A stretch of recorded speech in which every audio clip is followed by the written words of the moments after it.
to talk about Water for Life as a project of Humanity First is Dr. Kamal-Deen Ali, who is a Naval Captain retired, and he is the Director of Disaster Relief, Logistics and Operations for Humanity First Ghana. Dr. Kamal-Deen Ali, welcome back again to the Wahab Adam Studios here in Ghana. Thank you very much. Yes.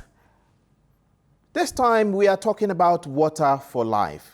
Could you tell us some of the challenges facing people without access to clean, potable, and decent, if we want to put it, safe water in Ghana?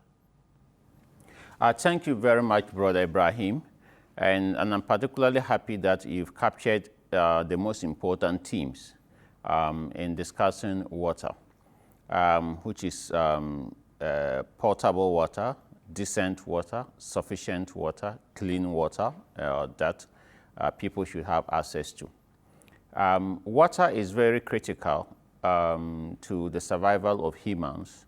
Indeed, without water, the world will come to an end. Remember, just even the human body is made up of 70% of water, as the scientists and nutritionists will show.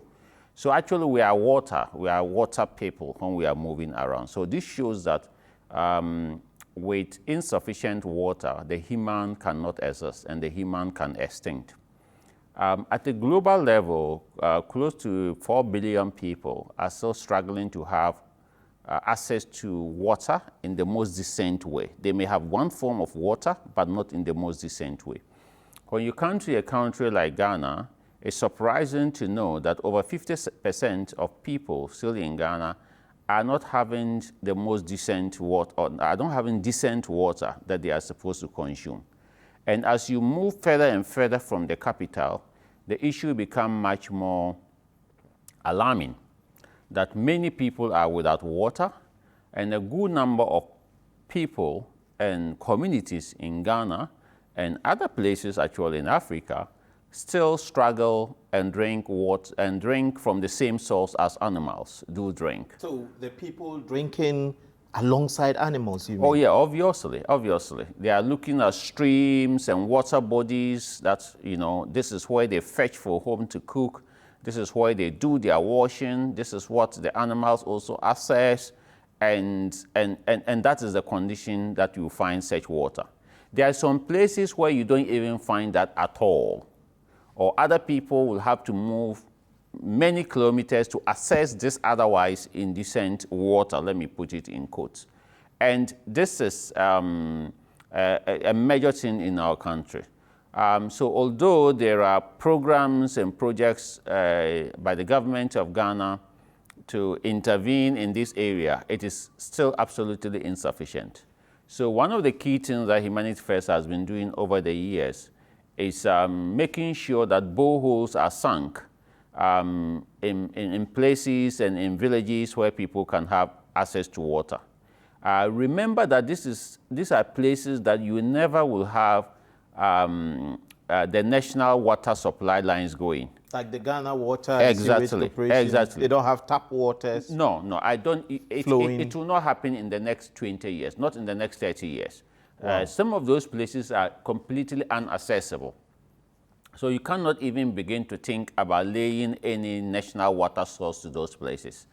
Even Humanity First trying to assess some of these places to sink boreholes is a major challenge. And yet this is what Humanity First has been doing, sinking such boreholes in such community. One borehole sunk, or if you sink one borehole in a community, you are serving hundreds and at times thousands of people. And just not that community, neighboring communities that are also coming into that particular area. And by doing this, you're actually solving major national issues. First, access to water. This is connected with health because some of the bigger challenges that we have in terms of diseases, immediate ones like cholera, but you could have guinea worm, you have other infections, are all attributed to lack of clean water. So in doing this, you're also solving a major health issue. Even COVID-19. Oh, exactly so. So in this period more than ever, when we have COVID-19, You need clean water for a number of reasons. You need to hydrate yourself very well so that you can have a balanced and good immune system, and also cover yourself from some of the inherent weaknesses that you can have that a COVID virus can hang upon that. You need clean water to be able to wash your hands and to be able to make sure that you don't expose yourself to the danger of COVID-19. And talking about it in the larger context that we were doing, you are also looking at children and women that travel kilometers, very far distances to access water. And you just imagine that you perhaps have moved, say, 5 kilometers to access water in a barrel that is only sufficient for 2 people to bath. So it means that you are talking about the frequency of such people having to move and bring such water, because how much water can you carry on your head? Indeed. Yes, this, not to be sarcastic, but in a very normal city, this may be twice what is flushed down a toilet. And that is twice or 3 times what is flushed. And this is what is needed, and this is what is assessed after walking for 5 kilometers. It then has implications for security and safety of women and children, and access to education of the girl child, because ultimately they will have to move long distances to have such water and may never go to school or don't have a consistent access to education. So Humanity First have been assessing such places and then making sure that a source of water is provided.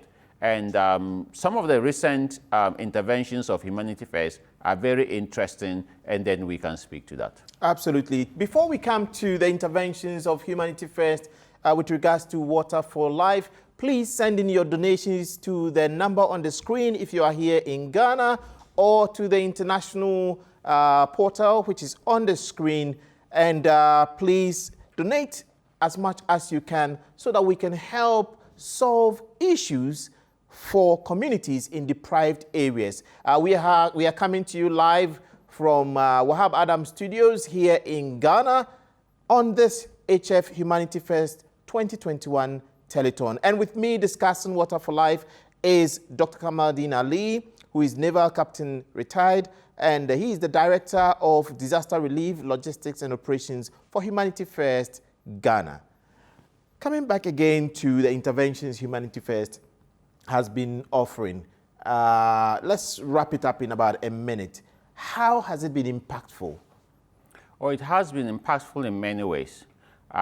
Most recently, this year, there has been a number of boreholes that have been sunk by Humanity First.